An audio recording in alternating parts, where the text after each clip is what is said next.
श्री कृष्ण गोविंद हरे मुरारी, हे नाथ नारायण वासुदेवा। श्री कृष्ण गोविंद हरे मुरारी, हे नाथ नारायण। सभी गाइए तालियों की सेवा करते हुए। श्री कृष्ण गोविंद हरे मुरारी, हे नाथ नारायण वासुदेवा। श्री कृष्ण गोविंद हरे मुरारी, हे नाथ नारायण वासुदेवा।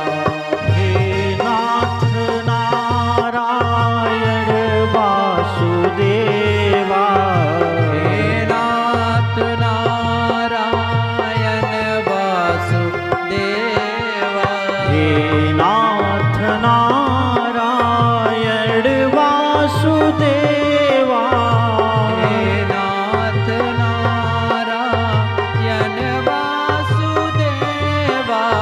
हे नाथ नारायण वासुदेवा। हे नाथ नारायण वासुदेवा। श्री कृष्ण गोविंद हरे मुरारी, हे नाथ नारायण वासुदेवा।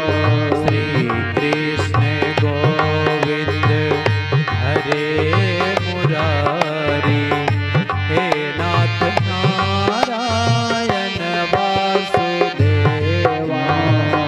हे नाथ नारायण वासुदेवा। बोले भक्तवत्सल भगवान की जय हो। परीक्षित जी महाराज ने पूछा श्री सुखदेव जी महाराज से, भगवन यानि चान्यानि मुकुन्दस्य महात्मनः, वीर्याण्यन्त वीर्यस्य श्रोतुमिच्छामहे प्रभु। कथा सुनने की लालसा और है परीक्षित जी में पूछ रहे हैं कथा सुखदेव जी से। सुखदेव जी महाराज अब कथा बता रहे हैं श्री सुदामा जी की कथा। कह रहे हैं, कृष्णस्यासीत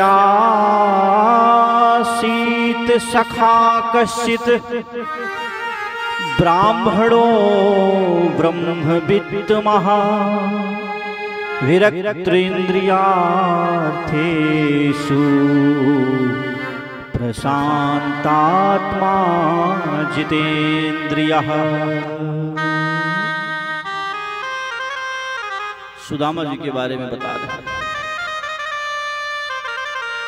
भगवान के बड़े भक्त थे। सुदामा नाम के जो ब्राह्मण थे भगवान के बहुत बड़े भक्त थे।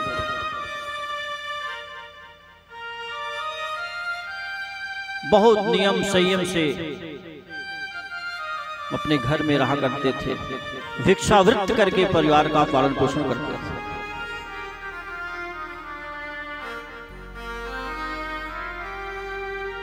पत्नी का नाम सुशीला था। घर की क्या स्थिति थी? जो सुदामा जी का छप्पर था, तेज आंधी आए तो छप्पर उड़ जाया करता था। बच्चे खोजा करते थे कि मेरा घर कहां गया। ये स्थिति थी महाराज।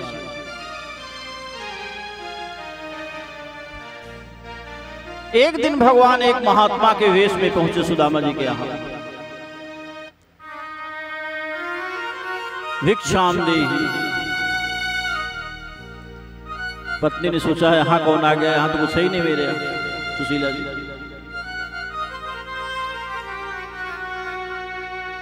खाली हाथ महात्मा जाएंगे वापस तो कैसा रहेगा, दुखी हैं।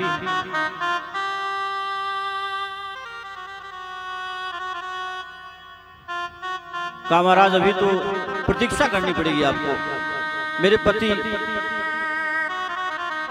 अन्न की व्यवस्था करने के लिए गए हुए हैं, आएंगे तो आपको मिलेगा।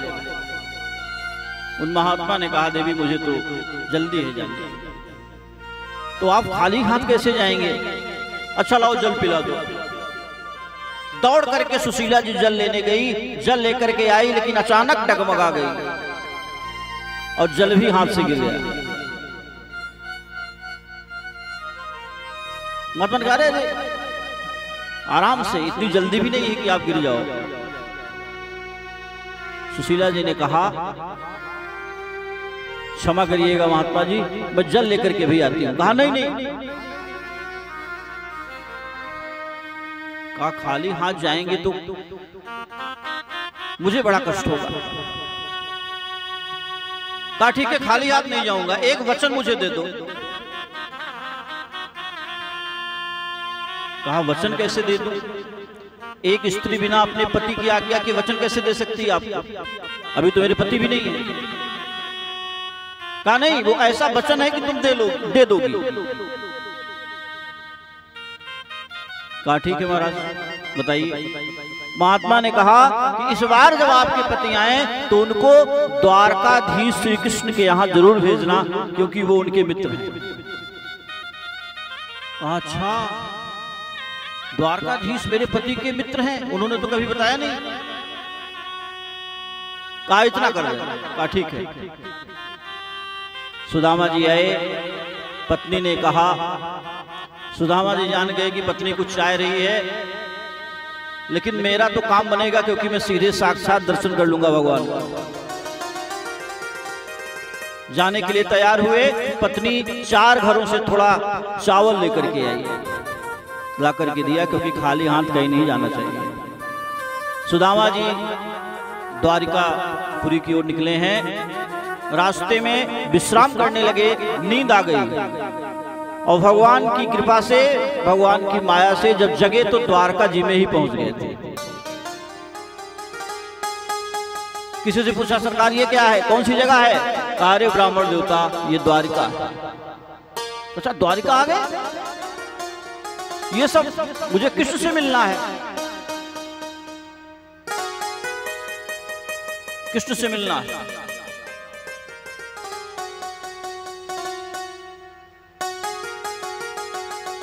कहा ये सब जो देख रहे हो ना ये कृष्ण जी का ही है। गए महल में, महल के सामने गए, द्वारपाल ने कहा कहाँ जा रहे हो? कहा जो कृष्ण है ना द्वारकाधीश वो मेरे मित्र हैं, मैं उनसे मिलने जा रहा हूं।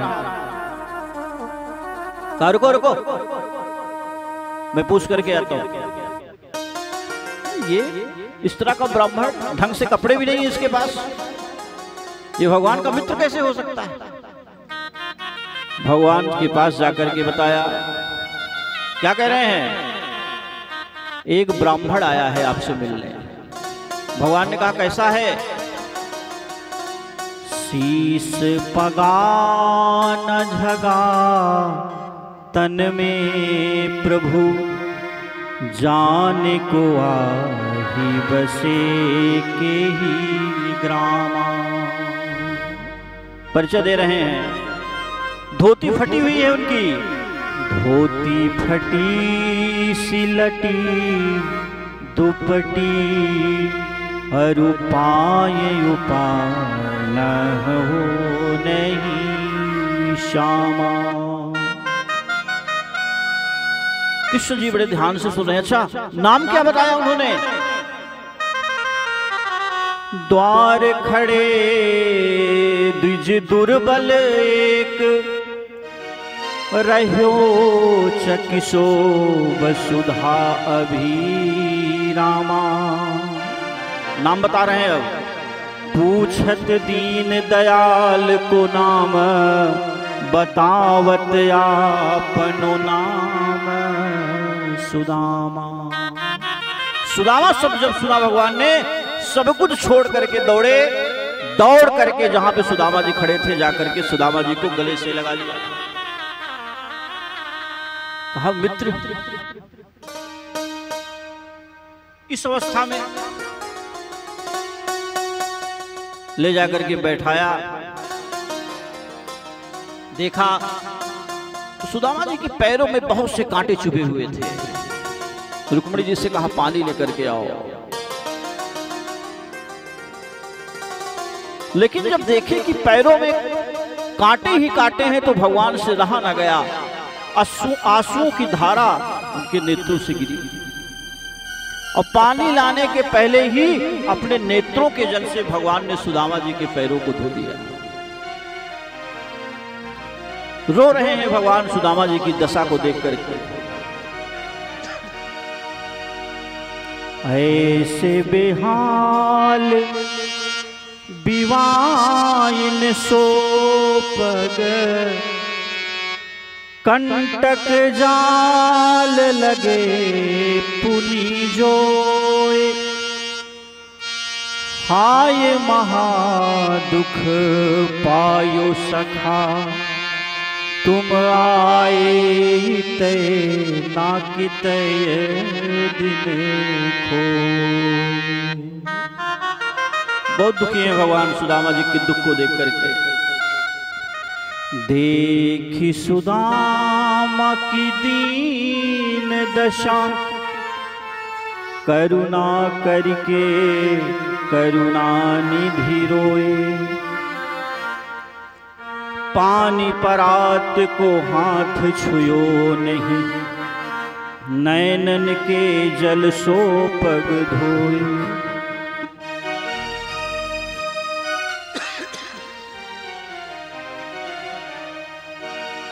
अपने नेत्रों के जल से चरणों को धो दिया।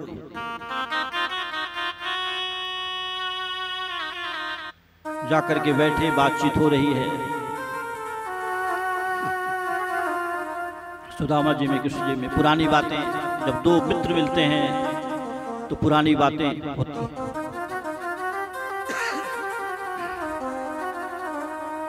बैठ करके बातें कर रहे हैं। कहा मेरे लिए कुछ भेजा है भाभी जी ने? सुदामा जी ने कहा कुछ नहीं भेजा, क्योंकि चावल थे। द्वारकाधीश को चावल कैसे देते? कहा नहीं मित्र छिपा रहे हो, भाभी जी ने कुछ ना कुछ जरूर भेजा होगा। देखा सुदामा जी ने अपने हाथ के नीचे दबा करके रखा है चावल को, खींच लिया भगवान। कहा ये क्या है? अरे वो कृष्ण, अरे कहा कुछ नहीं, मैं पा गया लेना। चावल को लेकर के भगवान ने एक मुट्ठी भर करके उसको ग्रहण किया, एक लोक दे दिया सुदामा जी को उस चावल के बदले। दूसरा जब ग्रहण करने जा रहे थे तो रुक्मिणी जी ने हाथ पकड़ लिया। अरे महाराज, मानो कह रही हूं कि चावल दूसरी बार खा करके क्या आप सब कुछ इनको दे देना चाहते हो, खुदे सुदामा बनना चाहते हो? या मानो ये कह रही हूं कि ब्राह्मण के यहां से आया हुआ प्रसाद है तो सबको पानी दीजिए। अब कृष्ण जी ने पूछा, ये बताइए कुछ संदेशा कहा है भाभी जी ने? कुछ कहवाया है?